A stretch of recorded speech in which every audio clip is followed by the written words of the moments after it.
Mismong si Pangulong Marcos nagulat nang sabihin ni Senator Robin Hood walang kasalanan ng China.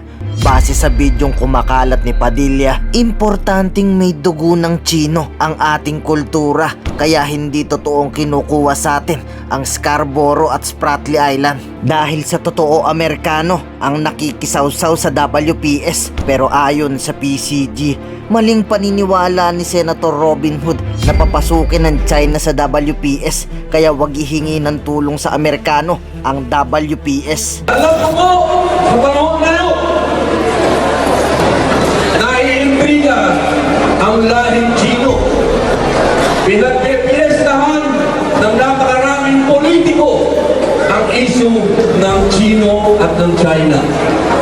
Sa maliit kong magpapaliwanag, mga mahal kong kababayan, yung mga ginagawa kong mga island, doon sa Spratly, sa Scarborough, hindi mo yan kasalanan ng mga Chino. Kaya kung meron kong dapat sisihin, hindi po ang mga Chino. Kapag hindi naman po ako binayaran para pumunta dito. Ako po, sa 3 taon, ako po ay laging pumupunta. Ipinagpipilitan ang sarili na makapunta sa pagdiriwang na ito ng Filipino-Chinese. Sapagkat,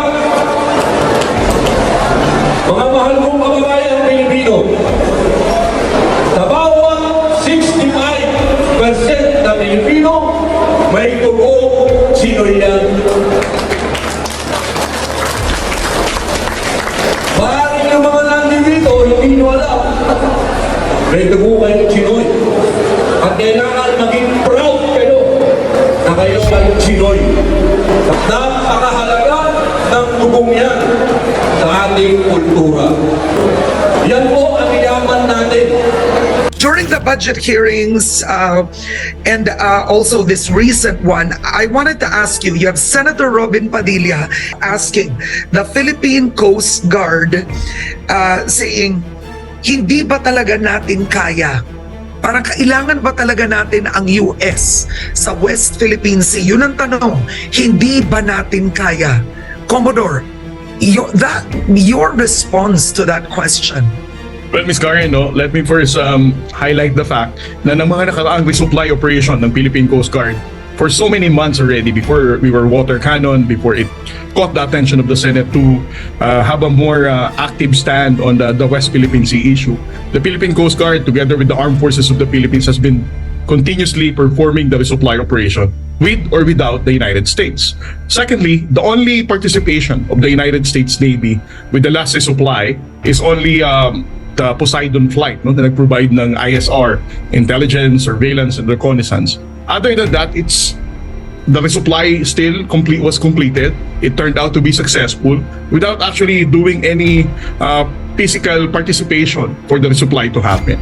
I think the best way for us to explain, in a very simple way, what happened with the last resupply is try to imagine somebody is robbing your backyard, may magnanakaw sa bakuran mo.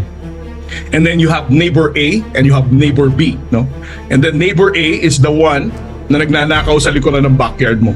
And then neighbor B nagpalipad ng drone, and then as the stealing is ongoing, he was able to document that and then told you about what he documented. Ngayon, if we're going to tell me the argument is mag-aaway kasi si neighbor A tsaka neighbor B, kaya tayo ninanakawan sa bakuran natin, I think that's very illogical, right? It doesn't explain that whether there is or there is no great power competition between the United States and China, and then we're going to say that this is the reason why China is becoming more provocative. I think that's illogical, Karen. Okay, now there was the presence of a U.S. aircraft during this resupply mission. Can you explain how the presence of the U.S. aircraft came to be? Well, during the Senate inquiry the other day, the Armed Forces of the Philippines responded that they were the ones who coordinated with the United States government for the ISR to be there during the resupply operation. But as I said, it's just as what Senator Tolentino explained, no, this is just an ordinary plane with a lot of cameras in it, and the only role that it did is to capture whatever is happening sa dagat ng Ayungin. Oo. Pero kumbaga, hiningan ba natin ang US ng tulong? Kaya nagkaroon ng aircraft presence during the resupply mission. Well, with regard to specific requests, for the Philippine Coast Guard, we're not really privy about it, but it's also worth mentioning the response of Attorney Batong Bakal. The U.S. Navy is just doing the freedom of navigation and overflight because this falls within the high seas and it's inside the exclusive economic zone of our country. All right. Now, other than the water cannon incident in this last resupply mission, we saw photos and there was the presence once again of the Chinese Coast Guard, correct? Yes. Oo. Anong nangyari doon? What didn't we see that was reported to you? Did the Chinese Coast Guard still try to block or make it difficult for our own ships to resupply?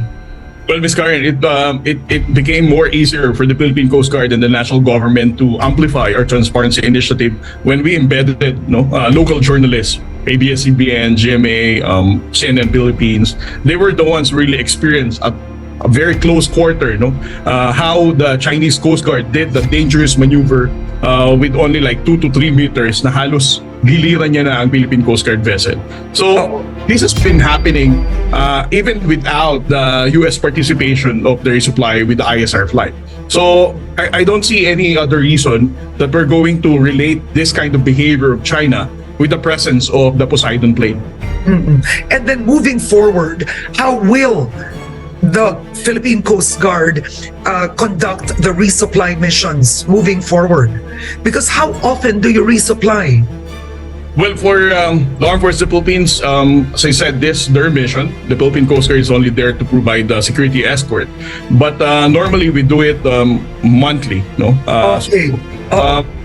I think we're still going to sustain this effort. We're still going to support the armed forces of the Philippines in providing supply to their personnel. This is something that we're still committed to perform, despite of the dangerous maneuvers being conducted by China Coast Guard, and no matter how many China's Coast Guard vessels that they are deploying. And another thing that is worth noting with the last resupply, Ms. Karen, it has become more obvious that the Chinese maritime militia is now taking orders from the China Coast Guard to actively block the entrance of the Philippine Coast Guard vessel, or as it approaches Ayungin Shoal. Before, these Chinese maritime militia vessels are very covert in taking orders from the China Coast Guard. But this is more obvious. Well, and I think it's worth it to explain it right now because it was quite interesting that in the Senate, you had Senator Padilla and Senator Bato de la Rosa describing the Chinese Coast Guard as being the counterpart of the Philippines, a civilian force. In fact, ang tinanong ni Senator Padilla, ibig niyong sabihin, iba ang definition ng Coast Guard ng China. So, is the China Coast Guard is it a civilian force in China like the Philippine Coast Guard is? Well, Ms. Karen, let me first wear my academic hat. In my PhD in Tokyo and my doctoral dissertation, it's all about to understand the Coast Guard development. Yes, because you'll understand the behavior when we decipher if it's a civilian agency or not. Well, China Coast Guard was only created a year after the standoff, which is in 2013, wherein they combined all those maritime law enforcement agencies for them to have a one China Coast Guard in 2013. But in 2018, they passed a law transferring the China Coast Guard from the Maritime Safety Department, putting it under the Chinese Military Commission. And Chinese Military Commission is something like a core group of some of the members of the CPP that also conducts oversight over the PLA Navy vessel, or People's Liberation Army. So, argue that China Coast Guard is civilian, that's not completely true. They're just using the term Coast Guard, but as far as their personnel is concerned, and the mandate, and also the mandate. They may have their own, for example, in the Philippines and other coast guards in the region, Vietnam Coast Guard, Malaysia, Indonesia, Japan, and even the United States. We all understood that as far as Coast Guard is concerned, it has something to do with maritime governance. It supports maritime safety, it carries out maritime law enforcement, it protects the marine environment. In a universal context, that's the role of the Coast Guards. But in China, They are not being deployed on those waters that falls within their own exclusive economic zone.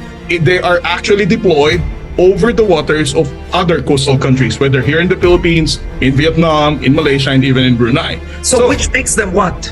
Which makes them illegal, right?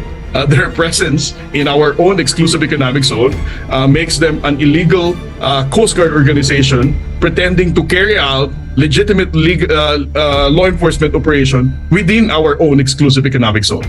And Ms. Karen, I think this is also the right opportunity for us to amplify one of the interventions made by President Bongbong Marcos during the East Asia Summit, during the ASEAN conference. He highlighted and urged the ASEAN nations to not allow the use of Coast Guard, without actually specifying China Coast Guard, the use of Coast Guard and maritime militia in the South China Sea for illegal activities. So it has been very specific. Even our president has already called out ASEAN leaders to prevent the Coast Guard from being used illegally in the South China Sea. Okay. Ngayon, ikaw, bilang Pilipino, ano ang masasabi mo at reaksyon sa balitang ito? Mag-iwan ka ng komento sa ibaba at atin pong babasahin isa-isa.